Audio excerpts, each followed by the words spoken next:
Looks like it's that time of the year again. With the iPhone 15 launch right around the corner, in this video, let's talk about everything that is expected from the next generation of the iPhone and what all we already know. Let's quickly get started. As always, we are expecting 4 models of the iPhone 15. The standard iPhone 15, the iPhone 15 Plus, which will be a revision to the 14 Plus, the iPhone 15 Pro, which will be the base model of the Pro series, and the 15 Pro Max, which will be the replacement of the 14 Pro Max. Now, some changes between these models will be there, and we'll talk about whatever we know. But of course, there's going to be a size difference between the 15 and the 15 Plus, and also a size difference between the 15 Pro and the 15 Pro Max. As far as build is concerned, we are expecting a change in the design of the phone this year round. We are expecting to see more rounded edges on the phones. So all 4 phones will, instead of having flat edges that we've seen in the 13 and the 14 series of devices, the iPhone 15 will have rounded edges, hence making it a lot more comfortable to hold in the hand. This will go back to somewhere around the iPhone 11, where it did have rounded edges and it felt a lot more comfortable in the hand. We're expecting to see something like that, but not so drastic. Another change in terms of build is going to be with the Pro Max model, which is expected to have a titanium frame, which will not only make the phone a lot more rigid and have a lot more premium material, but it'll also make the phone considerably lighter. In fact, it may end up being lighter than the non-Max model. So the larger phone will be lighter than the smaller phone. But let's see if that actually happens. Another addition that is going to come only to the Pro models is the action button. So they'll replace the mute switch, which is a physical mechanical switch, with an action button, much like the Apple Watch Ultra, which will allow you to control various actions on the phone directly from this button. This will make the phone a lot more durable and long-lasting.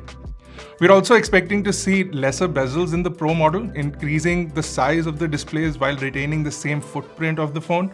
So the bezels around the displays, and this has been talked about quite a lot, will be considerably smaller. The Pro models already have a very thin display, and Apple wants to completely eliminate this bezel on the iPhone Pro models, and this year around we'll see a considerable decrease in the bezels around the Pro models. Reducing these bezels will make the display sizes larger, where the iPhone 15 Pro will have a 6.12-inch display. The iPhone 15 Pro Max will have a 6.69-inch display. Another interesting update is that the Pro models are expected to get a 2500 nit brightness display.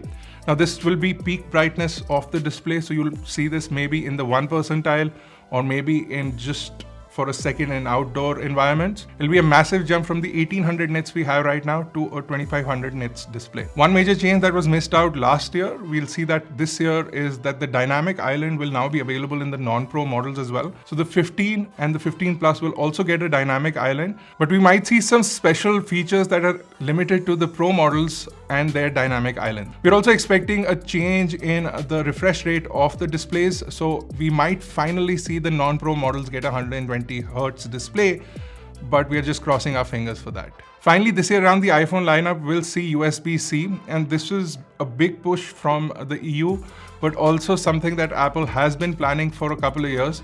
So this time around, we might finally see all 4 models of the iPhone switch to USB-C. Even though the European Union deadline is a while away, it seems that Apple is switching well in advance so that they don't get into any kind of trouble. The iPhone 15 series will also be a lot more easier to repair. Just like last generation's non-Pro models, they had easy access from the back panel. We're expecting that to push forward into all models of the iPhone 15 this year, because repairability has been an issue for these devices, and another push from the European Union might make it easier to now replace your iPhone batteries, because you'll be able to repair these devices much more easily. Now, despite the fact that you'll get USB-C, all accessories will not directly work with the iPhone. Some manufacturers will still need to get MFI certification from Apple. Hence, there will be restrictions on what devices will work and what devices won't work. What we're also expecting is that the Pro models will have faster USB, possibly even Thunderbolt, which will allow for faster access even for storage devices. So you could potentially shoot on the iPhone and then transfer footage to an external drive.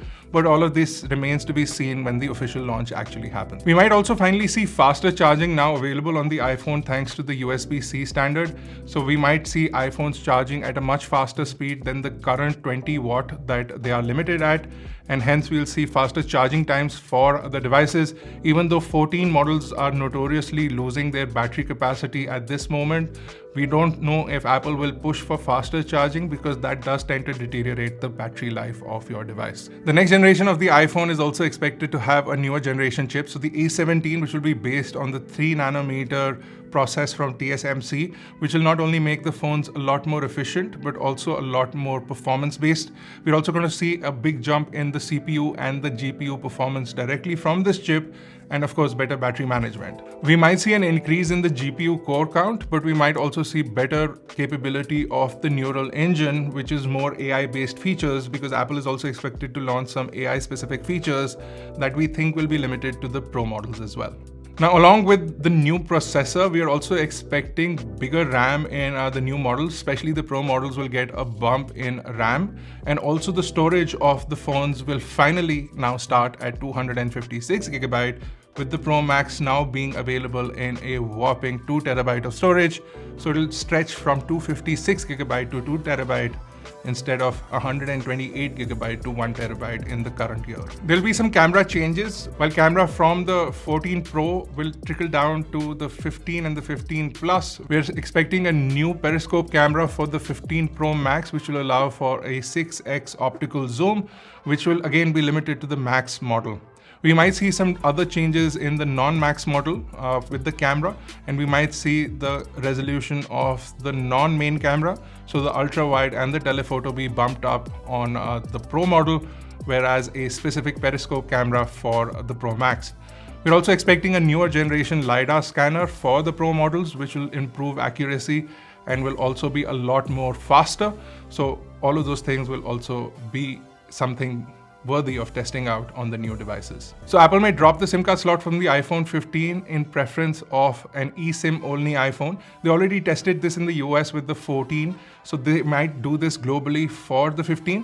Although we prefer to have at least one SIM card slot because it makes changing SIM cards easier, but for the larger group of people, an eSIM might end up being a better option. Although all providers are not giving an eSIM option in India, that might change with the launch of the new iPhone. Now, with all of these features combined, you're probably expecting to hear that prices are going to be revised as well. And yes, rumors are that the prices of the next generation of the iPhone, the 15 series, is going to be starting at $200 extra. Yes, not just at $200, but $200 extra from last year. So for India, you can expect a 20,000 rupee price bump in the iPhone. So if you're able to buy the iPhone for 70,000 today, it'll start at 90,000 for the iPhone 15, or that's what the rumors are pointing at. If that happens, a lot of consumers may not be very happy with this change, but at the end of it, we'll have to see what sales end up like. Apple has also reported that sales have slowed down over the past couple of years for the iPhone, even though it still remains one of the most selling devices globally. We might see Apple offsetting that loss with an increase in price for the iPhone.